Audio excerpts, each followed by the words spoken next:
What would you like to see change in your life? And what is the biggest obstacle that you're facing now? I run a 5-week program at the Inner Knowing School for serious individuals who are ready to take the next step in their personal and professional lives.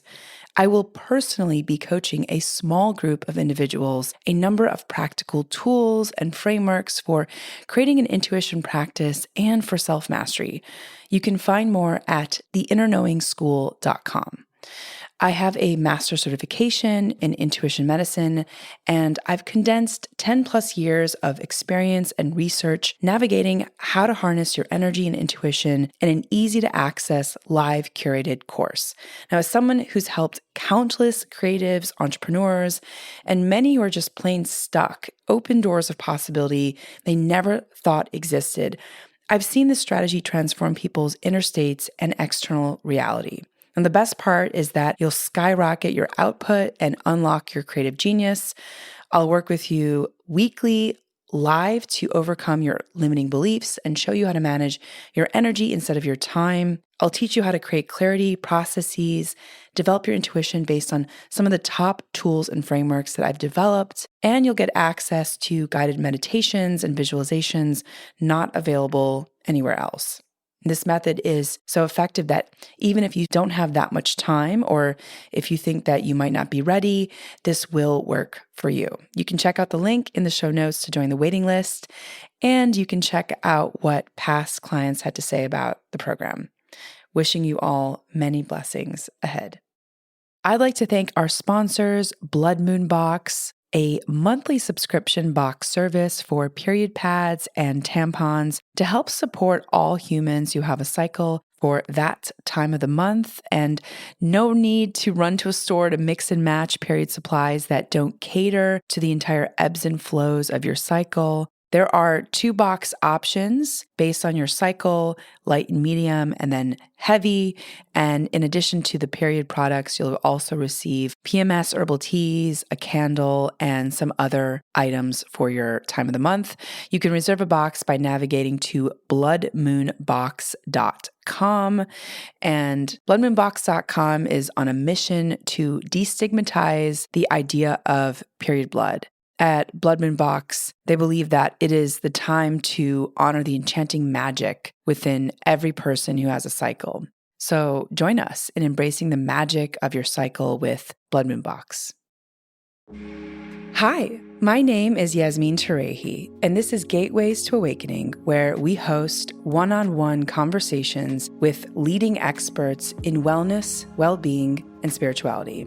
On today's episode, I speak with Arielle Ford, a love and relationship expert and a leading personality in the personal growth and spirituality movement. And for the past 25 years, she's been living, teaching, and promoting consciousness through all forms of media. Her mission is to help people find love, keep love, and most importantly, be love. Arielle is a gifted writer. She's the author of 11 books, including the international bestseller, The SOULMATE SECRET, Manifest the Love of Your Life with the Law of Attraction, which I just recently read.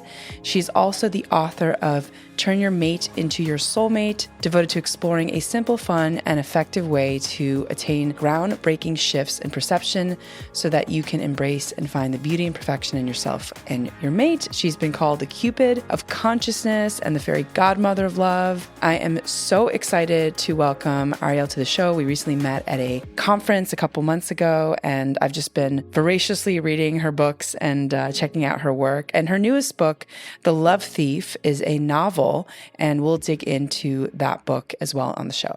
So welcome to the show, Arielle. Thanks, Yasmin. I've been looking forward to this. I love going deep dish with smart, conscious women. Oh, likewise. So, Arielle, what are the major themes for finding love? Just to kick it off, what are some of the things that you've noticed on this journey for folks who are really interested in finding love? Well, there's 2 kinds of people out there looking for love. There are the ones that say they want it, but they're not willing to do anything about it. And then there are the ones who say it's their number one priority, their deepest desire. It's what their soul is most calling for. And they're willing to put themselves out there, become visible, and do a lot of dating, even though dating sometimes isn't so much fun. And they're the ones that tend to be the most successful. Hmm.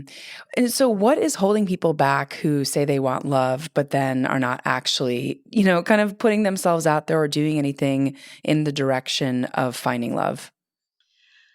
Well, it's a lot of different things. It's sort of per the individual. But for a lot of women that I've come in contact with, um, they have work that they love and they love to be busy and they're smart and they're successful and they're go getters. And finding love, even though they say it's a priority, really isn't. Because if you look at their calendar, they have absolutely no time. Like the only time they think about love is like midnight on a Saturday night as they're driving home from some great event, realizing they have no one to talk to about it. And then they're like, oh, yeah, on Monday, I'm going to make a plan to start dating. And then Monday comes and they have to make 101 phone calls and do a million Zoom meetings. And they're on, riding the dopamine wave and having such a great time working until they fall into bed exhausted and realize there's nobody there to share their day with.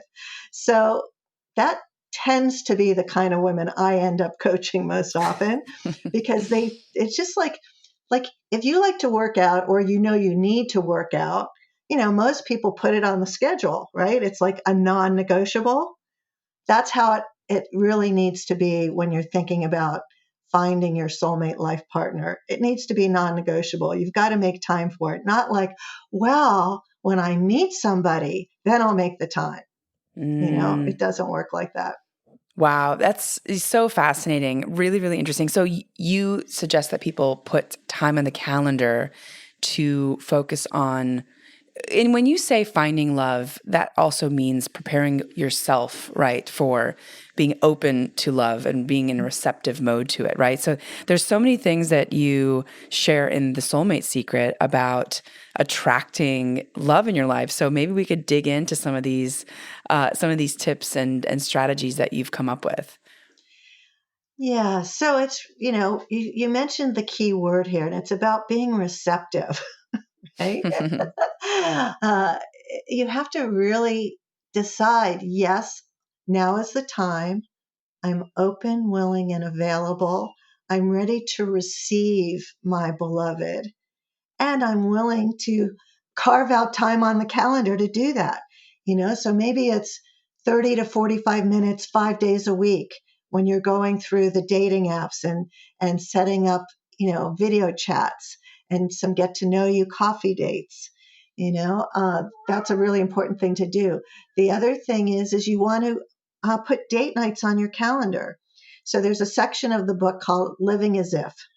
When you're living as if, your behavior follows your beliefs.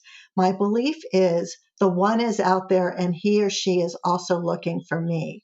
The strategy for it is I'm going to now go out and I'm going to buy tickets to concerts and plays and events that I want to go to. I'm going to put them on the calendar. And then I'm going to envision and imagine and call in the right date to go with me. And should he or she not show up, then you take a friend. But you're giving the universe this big sign. Not only am I willing to date, I'm setting up the dates. I've got the tickets here in my wallet. I'm ready to go. So that's just one strategy that's very useful. Arielle, for people that are single or have been single for a very long time and maybe have been burned many times when it comes to love and don't necessarily believe in a soulmate or don't necessarily believe in love, I mean, what would you say to them? I think the first thing I'd want to explain is what a soulmate is. Because it's one of those words that has, ask 1,000 people, you get 1,000 answers. I believe that a soulmate is first and foremost somebody you can completely be yourself with, somebody with whom you share unconditional love. And when you look into their eyes, you have the experience of being home. And if you accept that definition, then the really good news is that you probably already have many, many soulmates. It could be your siblings, your parents, your kids, your best friends, your coworkers, your cats or your dogs. So there is no shortage of love in your life. And if your soul is calling for a romantic soulmate, a soulmate life partner to spend your life with, then you have to be able to become an emotionally mature adult and manage your belief system. My old friend Wayne Dyer always used to say, don't believe every thought that you have. And that's one of my favorite sayings, because we have crazy thoughts all day long, but just because we have them doesn't make it true. So have we all been burnt in love before? Yes, we have. Mm. It's just how it goes. Can you get over it? Yes. Is it going to be like that forever? Doesn't have to be, unless, you're looking for trouble. So there are days when you're going to be dating and you're going to think, this doesn't work. Why does it work for everybody else but me? And one thing I know for sure is that God is not up there in his or her place looking down saying, oh, Yasmin, no love for you. Everybody else can have love, no love for you. That is not happening. There's an abundance of love everywhere. So the place to begin is with a daily practice, a daily gratitude practice, where you take a few minutes, move from your head to your heart, and start to visualize all those soulmates you already have, your parents, your siblings, your friends, your coworkers, your cats, your dogs. And as you see each one in your heart, send them a wave of love, and then have some gratitude for the abundance of love you already have. And when you do that, you make yourself magnetic to pulling in romantic love. Wow, that's so powerful, Aria. I love that so much. The idea of, that there are so many types of soulmates that enter our lives and that we should be appreciating the love that we have rather than, looking at love from like a scarcity mindset and just focusing on romantic love as the only type of love or the highest maybe love that should be aspiring towards. So I really, really appreciate that so much. Well, while we're talking about love, I want to give you one more definition. Okay. Most people don't really know what love is. They think love is that state of being in love where your brain is on fire with dopamine and adrenaline and oxytocin, and it's the world's greatest drug high, and it's nature's trick to get us to procreate, to keep the species going. And it generally happens with somebody you really don't even know at all. And people call that love. And then when that feeling goes away, and it does go away, technically it only lasts for 3 months to 2 years if you're lucky. When the feeling goes away, they're kind of left in the state of, oh, maybe that wasn't real. Maybe maybe I never loved him. Maybe he never loved me. And what I've come to understand is that love is not a feeling. Now, there are good feelings to love, but love is not a feeling. Love is a behavior. Love is a choice. Love is an action. Love is a decision. Love is a way of being. And when you're with your soulmate life partner, even if you were or still are madly in love with them, there will be days guaranteed when you don't like them very much, or you may even hate them. And it doesn't mean that you don't love them. Wow. So that's the really the adult mature way to understand what love is, because we were spoon fed these Disney fantasies. Someday my prince will come. I'll take a bite out of this apple and he'll know everything I've ever wanted. And then we meet somebody and they've got 80% of our list and they're really a good fit for us. But they have these 3 things that they do that we just can't stand. And we're just so picky. We can't find a way to love what we deem unlovable, when in fact, it's just preferences. And I actually wrote a whole book about this called Wabi Sabi Love.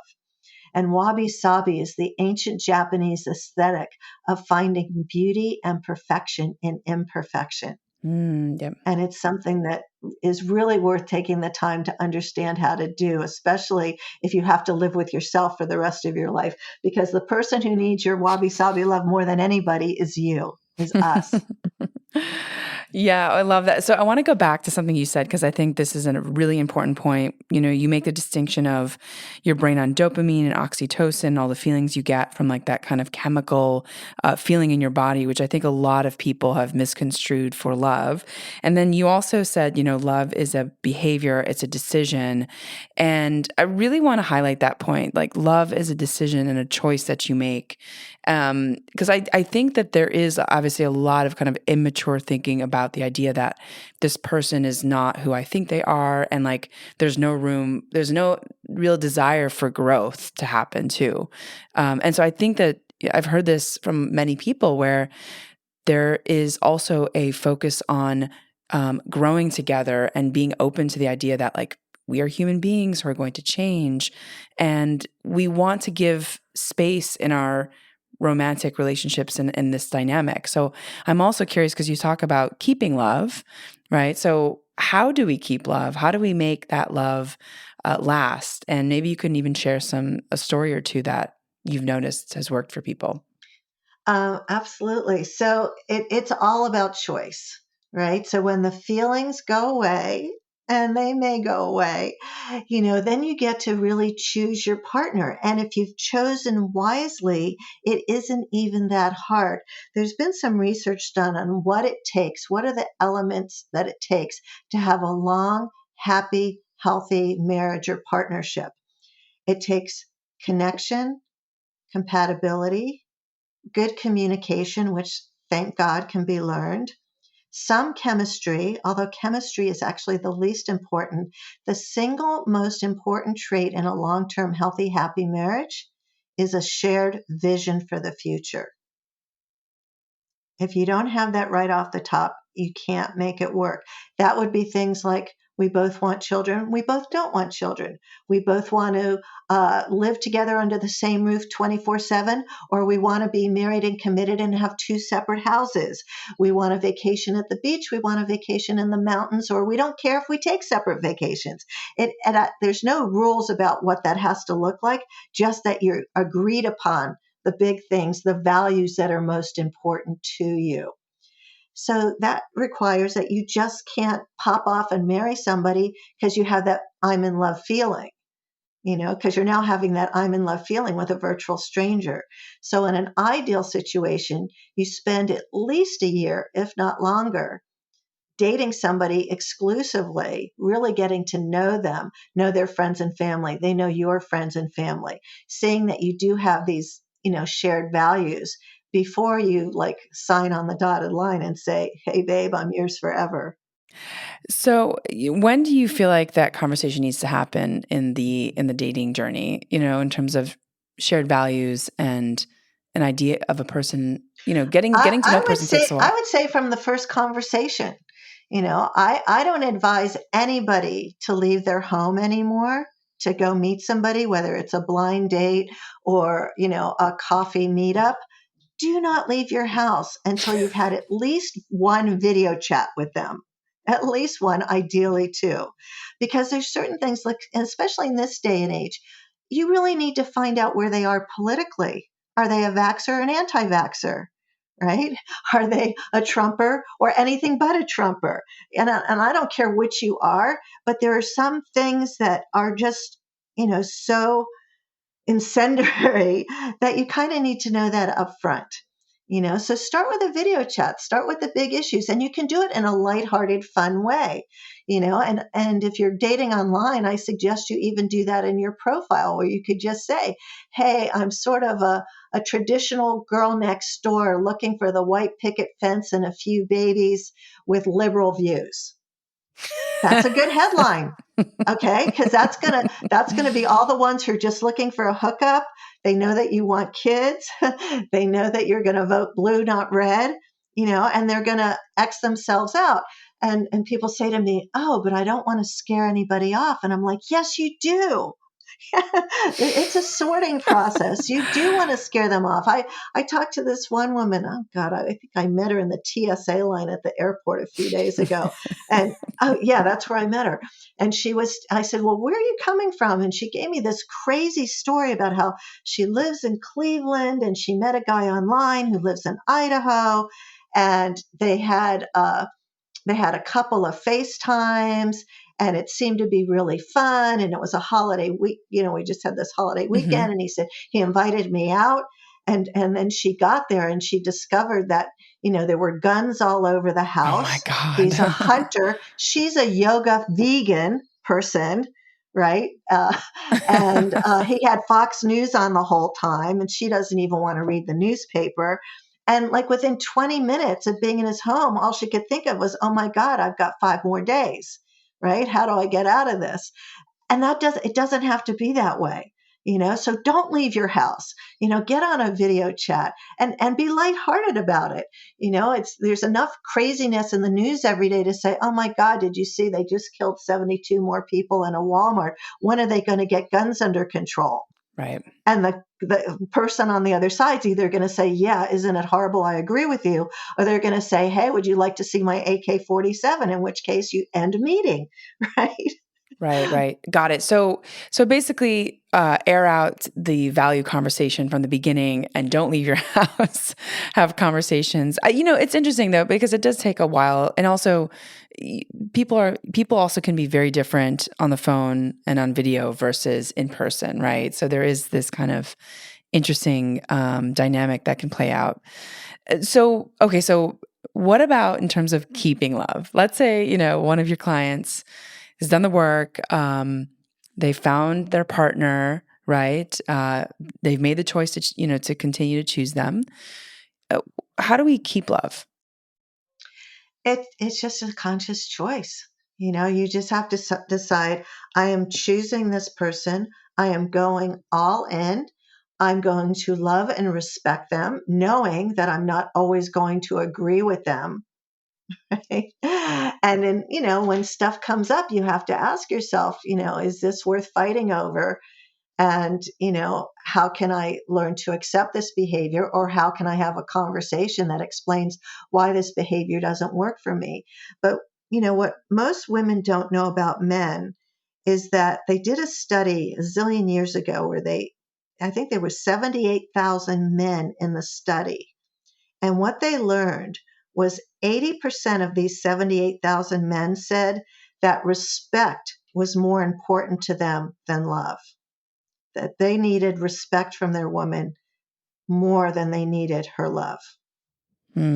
That's so fascinating. And also it reminds me of Dr. Pat Allen's work where she... Yeah, well, listen, she's a genius. There's no question about it. I sat at the feet of Dr. Pat Allen. Marianne Williamson and I used to go on Tuesday nights to some theater on the UCLA campus, and we were Dr. Pat girls, and we'd raise our right hand and we would take the vows. And whatever Dr. Pat said, we would do.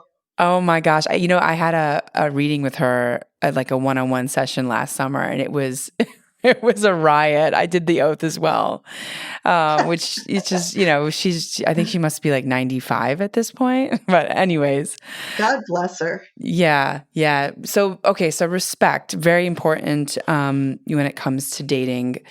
What about, so you talk about visualization, you talk about kind of understanding how energy moves through our space is also important. So can you talk to us about these concepts? Like why is visualization so important? Okay, so I don't call it visualization because visualizations don't work. A visualization is when you have pretty pictures in your head.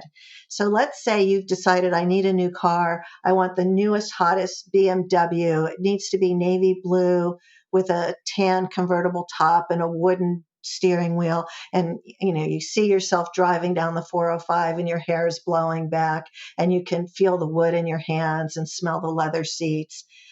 And while you're having this experience, the feeling that you're having is, wow, beautiful car, but it's too expensive. I can never afford it. I'm never going to have it. And your feelings have just canceled out your pretty pictures in your head. So what I discovered long ago was that the thing you want to have is a feelingization. You want to get out of your head and get out of the pretty pictures and drop down into your heart. And while you're in your heart, you want to call up memories and past experiences of love, appreciation, and gratitude. So in the case of the BMW, I would drop down into my heart. I would feel what it feels like to have the income and the wherewithal to buy myself a, six-figure BMW, and how good it would feel to be driving around in this car, knowing that I had earned it and that it was mine and it was a safe, beautiful, fun car to drive. So I call that a feelingization. And those work a million times better than the pretty pictures in your head. And when it comes to love, there's a particular feelingization that I created for myself. It's now 26 years ago that works. And I call it the golden cord feelingization. And before I tell you how to do it, because it's quite easy, I want to set up a little quantum science that explains it. So in quantum science, we understand that there is no time. There's no past. There's no future. There's just this now moment. And we also understand that we all live in the unified field, that we all live in this matrix where we are already connected to everything and everybody. So those are two of the basic tenets of quantum science. So accepting that, the truth is, in this now moment, you are already connected to your soulmate life partner. Now, you don't know his or her name. You don't know where they're living. You don't know the day, time, and place that you will meet in the 3D world. But if you move your attention from your head to your heart, you put yourself into this state of what heart math calls heart coherence, where you're feeling feelings of love, appreciation, and gratitude. And then you send out a golden cord of light from your heart into the unified field, directing it to drop into the heart of the most perfect, beloved soulmate life partner for you. Then you can have what I call love before first sight. You can start that relationship right now in this now moment in the unified field. Wow. Wow. Amazing. That's so powerful. And how long does this visualization, Well, I give it, feelingization take? yeah, it takes 8 minutes and I give it away for free on my website. And it's in the section of my website called Free Stuff. Just go to Free Stuff. There's a whole bunch of feelingizations, and you can get the one called Golden Cord and download it. And I would recommend that you do it every day and you start that relationship today. Now, when I made this one up for myself 26 years ago, I had no idea if it was going to work or if it wasn't going to work, but I did it every day. And when Brian and I met, on the day that we met, we both knew what was going to happen. He had seen me in his dreams for several nights before we met. And this is pre-internet days. He was living in another city. We didn't know what the other one looked like. We were meeting at a business meeting, so we weren't even on a date. And I understood later, once we really connected, that we had that instantaneous connection because I had started the relationship with him 6 months earlier by meeting him in the field. So does this work? Yes, it works. Does it take practice? Yes, it takes practice, but it's fun and it's easy, and you can have love before first sight. And so you're doing this every day for 6 months, or you kind of like Yeah, for a I period of was time? doing that and other things. I mean, that's what the Soulmate Secret book is all about. It's pretty much everything I did to manifest my soulmate. Now, I was already a very good manifester. I had Hmm. manifested an incredible business, a great career, but I had never thought about using those skills on manifesting love until I woke up one morning at the age of 44 and went, oh my God, I forgot to get married. And that's when I decided to take everything I had used to manifest my business and apply it to my love life. Yeah, I loved reading your story because I think a lot of women, as we kind of move through into our especially 40s, even 50s and 60s, there's always this moment where if I meet someone who just recently went through a breakup or is newly single or single has been single for a long time, they always talk about their age. And really, it's unfortunate because you can really find love at any age. I remember my one of my best friends' mothers used to say, "The heart never grows old." There's always room for love at any Well, age. I have success stories. My most favorite success story was my mother-in-law, Peggy. She was married for 55 years. She became a widow. 5 years after her husband died, she called me up one day and said, I'm ready for another relationship. And I blurted out, but Peggy, you're 80. And she said to me, does that matter? I Mm. said, I guess not. And, let's remember the internet was brand new when we were doing this. This was about, 25 years ago. So it was pretty new. Match.com was pretty new. She had a friend who took her onto Match.com, and there were 3 men in the over 80 category. And she gave her phone number out to one of them. He called her the next day. Long story short, they fell in love, got married, and they had 6.5 incredible years together until they both died. Wow. Oh my goodness. Amazing. I love that so much. Oh, wow. And so, okay, so let's talk a little bit about understanding our energy and also how qi and feng shui kind of is important and really uh, reinvigorating our space so that we can actually be receptive towards love. You talk a lot about that in your book, and I wanted to share some of the tips. If you could talk about some of these tips that Yeah, you I'm include. a big, big fan of feng shui. And it's, the first step to feng shuiing your home is to clear out the clutter and to get rid of all the old and negative energy. And in the Soulmate Secret, there's an entire chapter on how to do that. But the most basic things you can do is one would be is get some sage, the Native American technique of saging, and then, smoke all the corners and the doors and the window jambs of your home to burn off all the negative energy. Another easy good thing to do is on a sunny day, open all the doors and the windows, and with your broom and your imagination, sweep out all the old energy. So those are just two things you can do to clear the old energy. And then you want to get rid of clutter. And then you want to send the universe a very strong message that your home is ready to receive a beloved. And even if you're 100% sure that you will never live in the place you're living now with your, soon to come soulmate, it's a good exercise to do anyway. So you would start in the bedroom, and you would make sure that there's a nightstand on both sides of the bed that are of equal height, and make sure the drawers on the nightstand on their side of the bed are totally empty. Then make sure there's one drawer in the chest of drawers that's empty for them. Make some space in the closet for them to hang their clothes.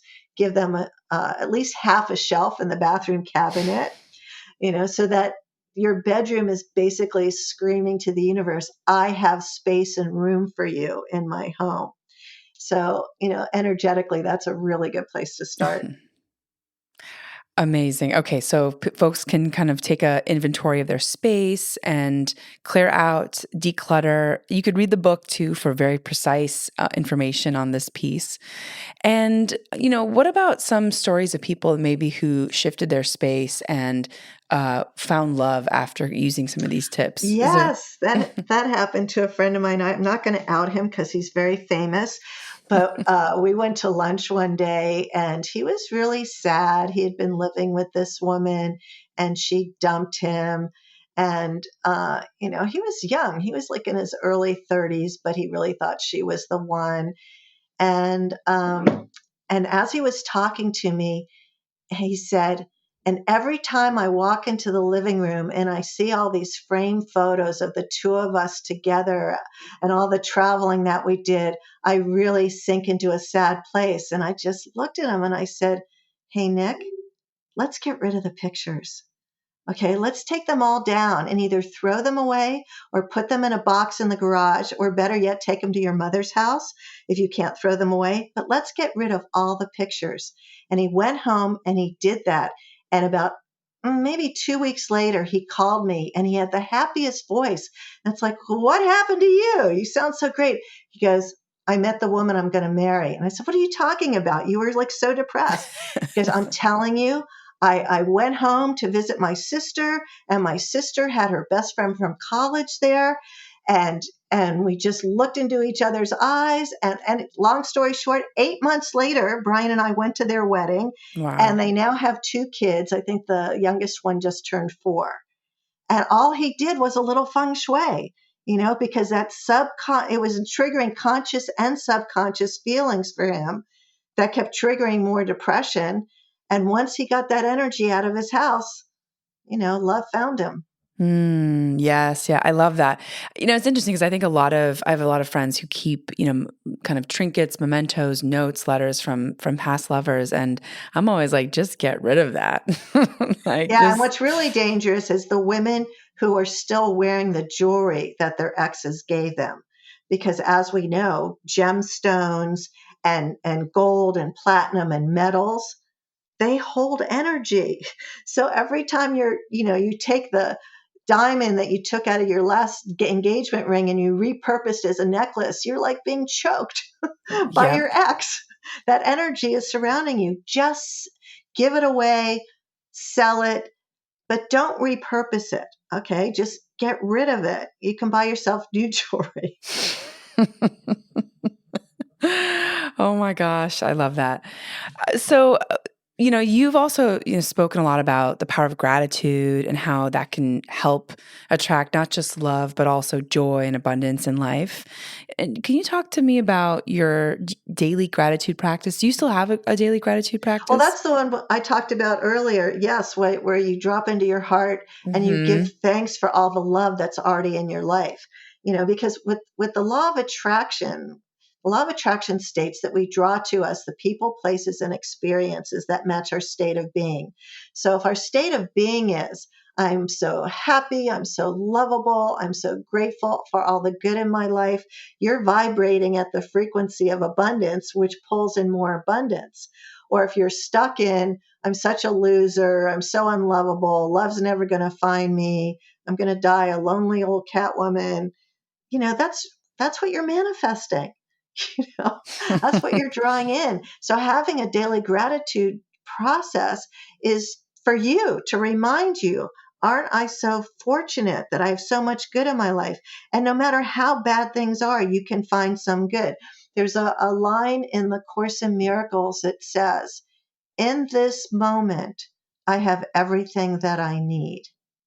In this Mm, moment, I have everything that I need. And pretty much that's always true.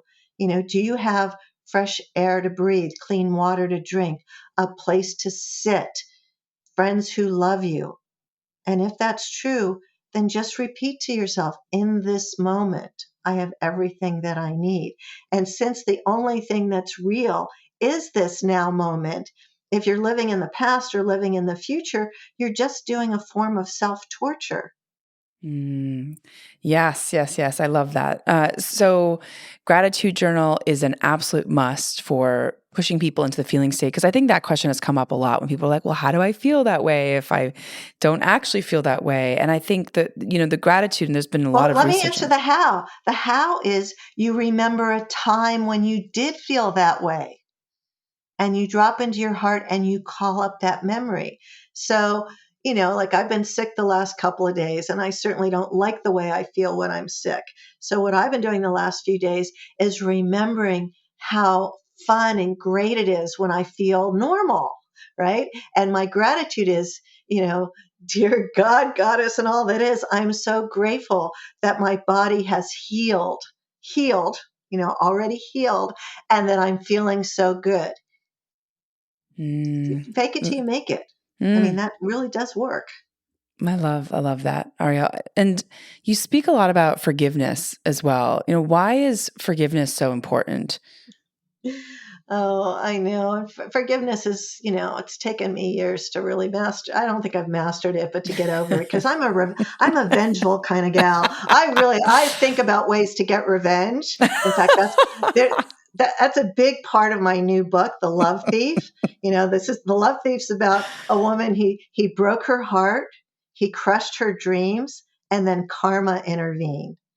And she does get revenge. She gets it all. She gets all good things, but at some point she has to forgive. And at some point we Mm, all have to forgive, and we do it for us. We don't mm, forget, just because somebody harmed you, you can forgive and you can never see them again if that's your choice. But if you're not forgiving, you're the one who's suffering, because they may never be thinking about you at all. They may not even agree that they did anything wrong, right? But right. we feel harmed, and it's not fun. So, and it's a slow process. There's plenty of times where I think I've forgiven somebody, but then I get reminded or I see them and something pops up and it's like, oh, I just want to kill them. I just want to do mean, terrible things to them. I always have, and I've made up a prayer for myself. And the prayer is, dear God, please give this person everything that they deserve, both good and bad. Oh, you are so funny. That is amazing. I'm so grateful that you are honest about this because I think so many people, so I'm clairaudient and I can oftentimes hear a lot of what people are thinking. And it's so many people are so out of integrity with what they say versus what they think. And I just love that you said that because I think that's true for a lot of people. I think forgiveness is an incredibly true forgiveness, right? Not the kind of, layered forgiveness, the top layer of forgiveness, but the true forgiveness is difficult, right? For many people. And when you're married to your soulmate, you have to be really good at that because your partner's going to do stuff that you don't want to forgive them for. You just want to punch them out and you want to say really horrible things to them, but you don't because you don't, you will get over it someday, but it's your job to get over it. That's the other thing, it's like, people do stupid shit all the time. And it's not like they woke up in the morning saying, oh, what could I do today to really piss Yasmin off? What could I do to just make her miserable? Nobody ever had that thought, ever. But, we react like they did it on purpose. Yeah. It's hard being human. It really is. Yeah. There's many days where I prefer the company of cats, but I'm getting better. Oh my goodness. So Arielle, you spoke a little bit about your latest book, The Love Thief, and how karma kind of has reigned in the story. Why did you write this book? What was the purpose of it? I didn't have a choice. Here's what happened. So I've written 11 nonfiction books, and I can write nonfiction with, my hands tied behind my back. It's pretty effortless. But then one day, this title for the book came to me, and then the first line came, and then it downloaded in my head like a movie. And I kept trying to make it go away. I kept saying, no, I have never in my life had the conscious thought I should write a novel. I don't know how to write a novel. I don't want to write a novel. Go away. And yet it wouldn't go away. And as the movie kept unfolding, I saw that most of it takes place in Rishikesh, India, a place I've been to that I really enjoy. But I never walked the streets of Rishikesh trying to describe it in a novel. So I realized that if I were going to write this book, I would need to go back to India. So I made a deal with God. I said, okay, God, if I'm supposed to write this book, I'm going to manifest a business class ticket to India. And then I just took this big sigh of relief. I thought, oh, well, that's never going to happen. That's like $7,000 ticket. That's not going to happen. 2 days later, I had the ticket in my hand. Wow. 2 weeks later, I was walking the streets of Rishikesh, and everything I saw in this movie in my head, I was tripping over. So I finally accepted the fact that somewhere on some plane of existence, I made some agreement to bring this story forth. And it was the hardest thing I've ever done because I basically the learning curve was incredible. I discovered that the only thing that fiction and nonfiction have in common in terms of writing both, the only thing they have in common is words. I couldn't take anything I knew about writing nonfiction and have it inform this level of storytelling. However, what I can tell you after 4.5 years of writing, I am completely thrilled with how the story turned out. I've gotten incredible endorsements from lots of important people, and I'm happy with the story. And I discovered after I wrote it that I really wrote it for myself because the main theme of the story is betrayal and overcoming betrayal. And I had in mind my heroine in the book. Her name is Holly. I really saw Holly as a 3-person composite of 3 women that I know whose lives were virtually ruined by toxic narcissists. So I thought she was the composite character. It wasn't until I finished writing the book that a memory came up for me of a relationship I had when I was 30 with a toxic narcissist. And I saw that I was able to write that deep emotional rage and guilt and sadness and depression from my own experience that I had suppressed. Wow. So, and I didn't know that at the time. I really thought I was writing it, for these friends of mine who could then read it and did read it and said to me, "Oh, you wrote this book for me." And part of me was saying, yes, I did. And now, all this time later, I see that I wrote it for me too. Wow. Oh my gosh, that's amazing. I have so many questions I'm going to have to ask you after the show because I'm like, wow, I was planning to go to Rishikesh this year and I was on the fence about it. And I'm like, now hearing about this Oh, you story. have to go to Rishikesh. Absolutely. It is the place on the planet where the veils are the thinnest. It's one of the holy cities of India. It's the most beautiful city in India, I think. And I've been to India 9 times and I've seen more of the country than most people who were born there. It's a fabulous place, but Rishikesh is really special. Wow. I'm getting like full body chills. Amazing. Okay.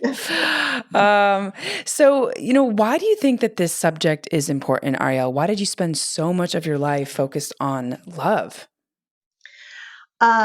Oh, what a great question. Nobody's ever asked me that.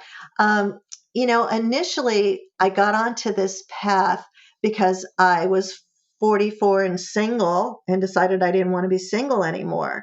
And I thought, oh, well, all I need to do is manifest my soulmate and then I'll live happily ever after. I had never studied this. So I manifest this absolutely perfect human being, perfect for me.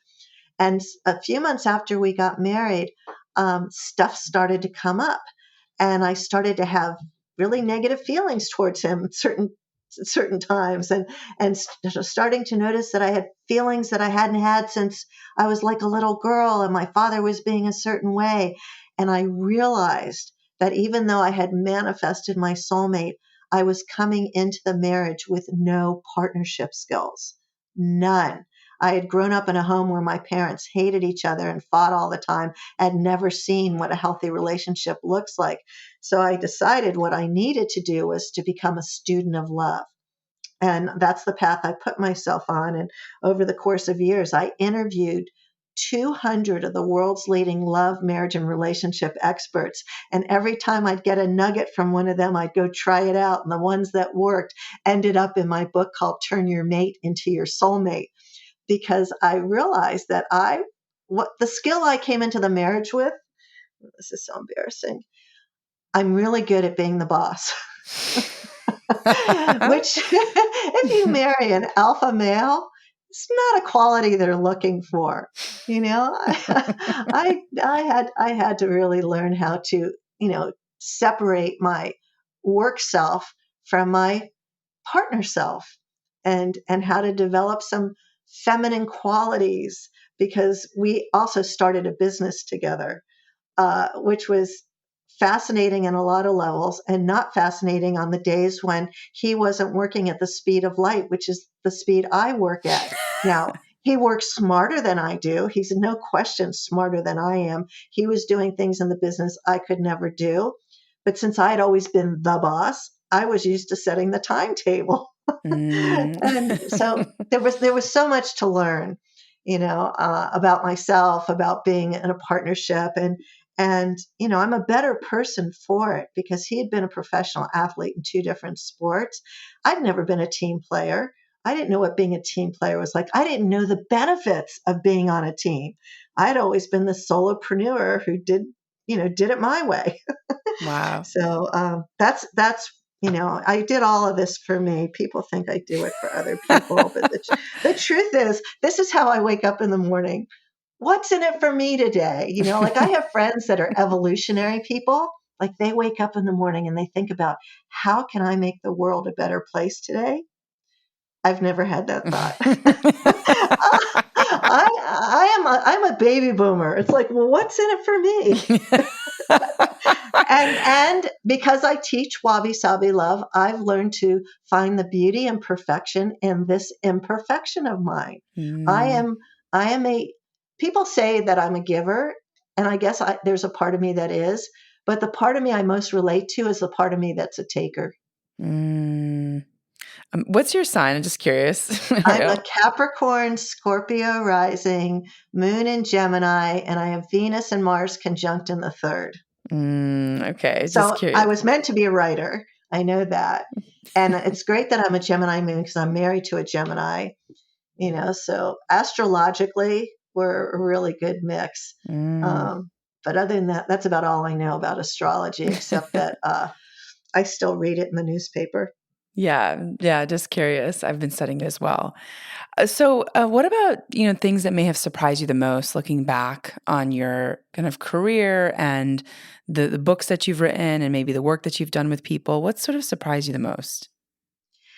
Um, oh, well, the fact that I've been successful is a big surprise to me because I was a terrible student. I was a barely C minus student. And I flunked out of junior college my first semester. I don't know. I didn't know that was possible, but I did. And my father made me go get a job. And after I had a job for a few weeks, I begged him to send me back to junior college. I promised I would never flunk out again. And I eventually did go to the University of Florida and I got a degree, but I never got anything better than a C. So I wasn't the smart one, and the fact that I could get a job always made my mother happy because she didn't think, she was concerned that I wouldn't be able to take care of myself. So any of the success that I've had has been the biggest surprise. And the thing that I most enjoy is that now that I have sort of this encyclopedia filled mind of all this love stuff that I've studied, it's really fun to talk about and it's really fun to share. And it's really pretty amazing that people don't know sort of the basics. They just like the biggest decision of their life and they make it based on really stupid shit. Right? Right, Oh right. God, he's 6'4" and he makes, $300,000 a year and he's got these great dimples. And, yes, both his parents are addicts, but he's adorable. And then they go and get married and then, he beats the crap out of her and she ends up in a shelter. And I don't know what went wrong. It's like, well, if you'd done your homework, you could have found that he has an arrest record for being violent with women. Like there's, people just make really bad decisions. Yes, yes, yes. Yeah, what an important, I feel like that's such an incredibly important reminder for people who are dating and kind of in the journey of finding a soulmate is to really go back to first principles, which are like the meeting of values. I really want to like underscore that because I've anecdotally also just have seen across the board there's so much of also like projection on things that are sort of not lasting, right? That are very Right. superficial, And, materialistic. Yeah. that's why arranged marriages work as well as they do. They work much better than what we call love marriages. The divorce rate in India still to this day is only 10%. Why? Because the parents and the matchmaker are starting with values. They're starting with core things. Now, and then they grow to love each other. I don't know if you watch these shows on Netflix. I'm addicted. One's called Indian Matchmaking. Oh, yeah. It's a riot. And then there's a new one called Jewish Matchmaking. Now, I'm Jewish, and I have to say, I learned so much about Judaism watching Jewish Matchmaker. And their belief is that your your partner, the one that you marry, doesn't become your soulmate until you're under the huppah, taking sacred vows, and you've broken the glass. And at that moment, they become your soulmate. And at that moment, you choose to love and respect each other and to build a life together. And then the love feelings come later, but the Mm. choices are made on values. Mm. I love that so much. Wow, love that. It's something that has been, I think, there's sort of an orthodoxy that let's put it this way. There was such an orthodoxy towards like religious kind of marriages and, maybe marriages that were focused more on traditional. And I feel like we've over-indexed for just focusing on our feelings and maybe chemicals and the materialistic piece. And now I feel like there's maybe even a balance between the two, right? It's like Yeah. not swinging in one direction or the other completely. Well, But listen, life is hard, so what you want ultimately. People say, "How do I know I'm with my soulmate?" And it's actually quite easy. You first want to make sure you've spent at least a year with them and you've checked out their family and friends and vice versa, and that there's, a match there. But then you want somebody who believes that your happiness is as important to them as their own. Somebody who's going to be one of your best friends, maybe not your only best friend, but one of your best friends. Somebody who's going to hold your hand on the good days and especially the bad days and be your biggest cheerleader and support system.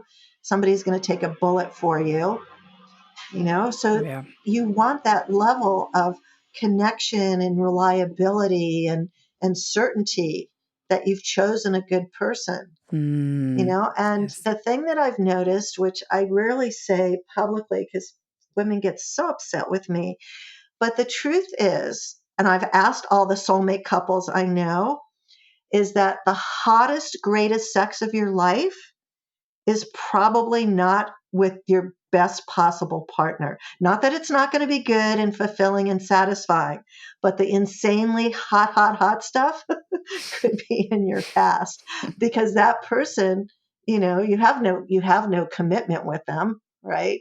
And you can work out all your fantasies and you can have this hot chemistry, and they could have zero partnership skills and maybe no financial responsibility and never plan to really get a job. And you could have a really wild time with it. So if having a wild time is your most important thing right now, then go have a good time. Yeah. All right. But if you're picking out a partner who's going to be the father or mother to your children, you need a little bit more than that kind of heat. Not that Right. you're not going to ever have heat. I'm not saying that, but you need to have the rest. Right, right, right. Absolutely. Amazing, amazing. I really appreciate your time, Arielle. And what do you want to tell our listeners about their kind of wellness, well-being? What's your main takeaway with the work that you're doing? What's the call to action? Um, I would say commit yourself to being a student of love, right? Like who could you learn from? Is there a couple that you could start observing that could be your avatar couple of what kind of relationship you most want to emulate? I would remind people that there is no shortage of love in the world, that just because you don't have the kind of love that your soul's most calling for right now doesn't mean it isn't right around the corner if you're willing to put in a little time and energy and action into becoming visible and making your love life work. And one thing I can offer everybody who's listening is I give away a free book on my website, a free online dating guide. It's only 9 pages, but it's got everything you need to know on how to effectively date online. And you need to know that 90% of the people you meet online are going to be horrible and they're going to disappoint you and they're going to ghost you and you're going to hate doing it some of the days. And it doesn't mean that it doesn't work, because it does. I have 3 clients that I've heard from in the last week, all women over 60 who are either now married or engaged from somebody they met on Match.com. So, I don't want to hear that it doesn't work. It works for others, but not for me. That's just BS. Mm. So, yeah, that's kind of what I want to say. Wow, amazing. Oh, amazing, amazing. And where can people find you, Arielle? You've referenced your site and your books. Where can we buy Yeah, your stuff? I'm at arielleford.com and my name is Arielle. I'm on Facebook and I'm on Instagram at Arielle Ford 44. And I know I'm on LinkedIn, but I never go to LinkedIn, so don't try to reach me there. And my new book is at thelovethief.com, and it's been described as a rip-rollicking, fun summer beach read. Amazing, amazing. Well, I cannot wait to read it. Arielle, thank you so much for your time. This was so fascinating, so lovely, and I learned a lot from our conversation. So thank you so much. Oh, thank you. It's always fun talking to you, Yasmin. Likewise, Arielle. And for our audience, thanks for joining and for listening. In this episode, we learned about how to find and keep love with Arielle Ford. And you can tune in to Gateways to Awakening, where we host one-on-one conversations with leading experts in wellness, well-being, and spirituality. Thanks again.